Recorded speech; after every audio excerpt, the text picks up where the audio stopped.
ხედავთ, არის მემკვიდრული პერიოდული ცხელების სინდრომები. ზეგი, მოდი გეტყვით ახლა რას განხილვა პენტაზიის თქოს. თავიდან მიმოვიხილავთ რა არის ეს მემკვიდრული პერიოდული ცხელების სინდრომები. შემდეგ განვიხილავთ გვანცავალიშვილის საქმეს. რის შემდეგაც დავადეთ თქო მექანიზმებთან რა არის პროანთებითი ციტოკინები და მოკლედ რა დავადება ჭირთან გვანცას. ზეგი, პერიოდული ცხელების სინდრომები არის ავტოანთებითი დაავადებები, რომლებიც გამოწვეულია თანატყობლივ იმუნიტეტში დეფექტებით. მას სხვადასხვა დაავადებები ამიტომ სხვადასხვა სიმპტომები აქვს, მაგრამ ყველაზე ხშირად ესე გახსოვდეთ გამონაყარი, ცხელება, სახსრების ტკივილი და მუცლის ტკივილი.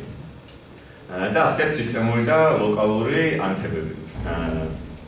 და თუ გართულება მოხდა, მაშინ გამოიწვევს ამილოიდოზს, რასაც შემდეგში განვიხილავთ.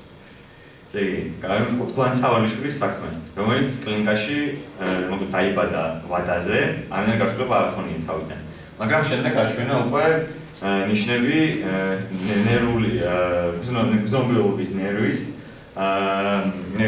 ნერვთან ასოცირებული სმენის კარგვა ორივე ყურში. და შემდეგ გამოიწვევდა ეს ეპიზოდური ცხელებები, რომელსაც თან დაყვებოდა და გაღიზიანებოდა. იმას ანალიზი გაუკეთეს თეთრი უჯრედების სისხლის და აღმოჩნდა, რომ გაზრდილი იყო, მაგრამ თავიდან ფიქრობდნენ ინფექცია იყო, მაგრამ კულტურაში ვერ გამოიყენეს ვინაირი ბაქტერია, მაგრამ მაინც დაუნიშნეს ეს ანტიმიკრობული წამლები. რამაც შედეგი ვერ გამოიღო და ცხელება მაინც გრძელდებოდა.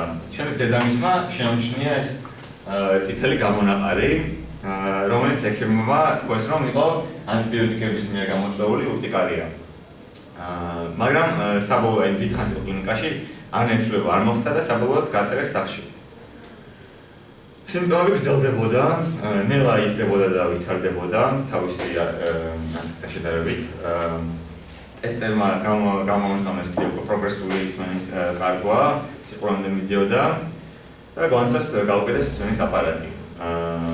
რის ერთი წლის რო გახდა, შემდეგ გადმოიყვანეს ჩვენთან რევმატოლოგიურ განყოფილებაში. თავიდანვე რა თქმა უნდა აღნიშნეთ, რომ გამოზნეგლი ჰქონდა შუბლი და უნგრისებრი ცხვირი ჰქონდა. დავუდგინეთ, რომ გაზრდილი იყო ღვიძლი და ელენთა და მუხლის სახსრებში ართრიტის ნიშნები ჰქონდა. ერითროციტების სედიმენტაციის დონე აგრეთვე გაზრდილი იყო, რაც ხდება ხოლმე მწვავე ფაზის რეაქტანტების სისხლში მათ დონის ამაღლებით. და ცირეაქტიული ცილის ანალიზის შემდეგ დადგინდა, რომ ის გაზრდილი იყო.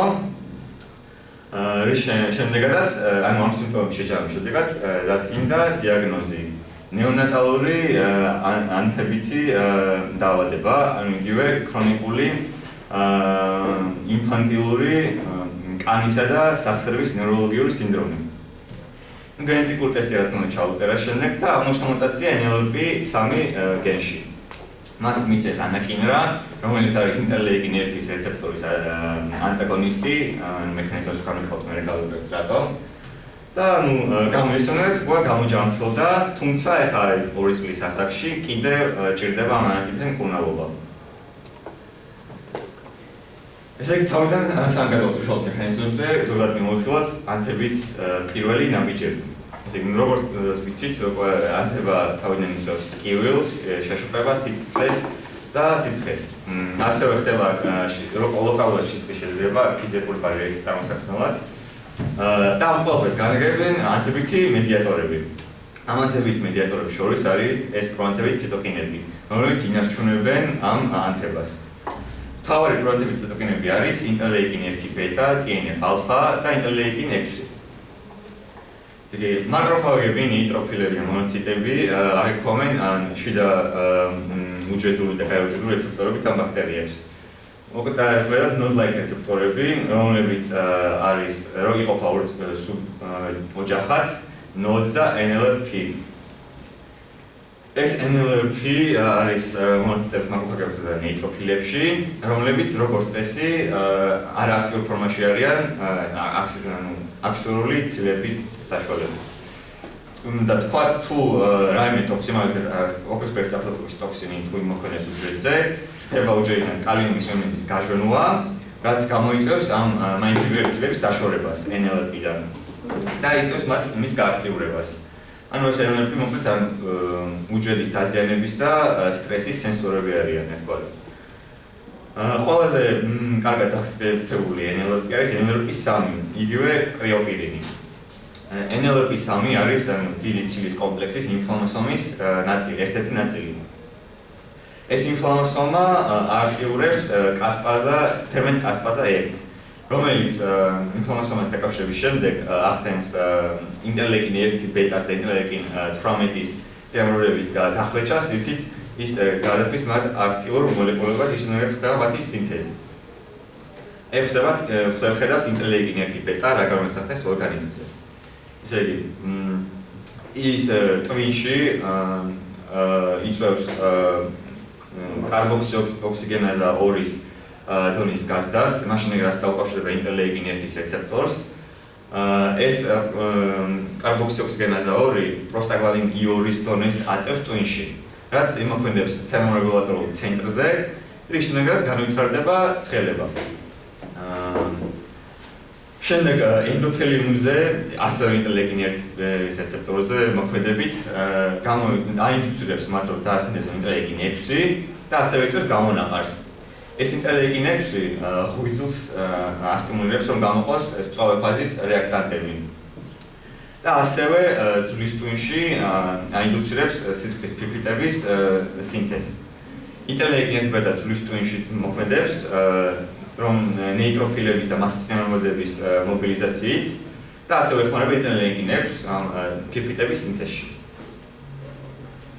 ესე იგი, ამ დაავადების სიმპტომები, რომელიც კვანცას სჭირდა, არის ეპიზოდური ცხელებები, პერსისტენტული ურტიკარია, დისმოსახის დეფორმაცია, როგორც უნდა ის სული გამოზნექილი და უნდა გესწროს სული, ართიტის მაგვარის სინდრომი და ასევე ჩართულია ცენტრალური ნერვული სისტემა. ანუ სიმპტომები ამ ცენტრალური ნერვული სისტემის შემდეგ შეიძლება იყოს პაპილედამა, რომელიც არის ოპტიკური დისკის შეშუპება, ქრონიკული მენინგიტი და მსნომელობის ნერვთან ასოცირებული სმენის კარგვა, რომელიც ჰქონდა კვანცას. სხვა გასულების შემთხვევაში, როგორც ვთქვით, შეიძლება განვითარდეს ამილოიდოზი. ეს ამილოიდოზი არის არასწორად დაკეცილი ცილების, ანუ ამილოიდების დაგროვება ქსოვილებში, ან ორგანოებში, რომლებიც იწვევს მათი ფუნქციის მოშლას. ყველაზე ხშირად ეს ხდება ოჯახურ ხმელთაშუა ზღვის ცხელებაში. ამის მკურნალობა შეიძლება კოლხიცინით, TNF-αλფას ინჰიბიტორი და ანაგენერატი. და რო შევაჯამოთ, ესე იგი, მემკვიდრული პერიოდული ცხელების სინდრომები არიან ავტოანთებით სინდრომები და დაავადებები, რომლებიც გამოწვეულია პროანთებითი ციტოკინების ზედმეტი მოქმედებით და ყველა სინდრომს აქვს ეს საერთო სიმპტომები, რომლებიც შეიძლება შემდეგ გართულებით მიიღოს ამილოიდოზამდე.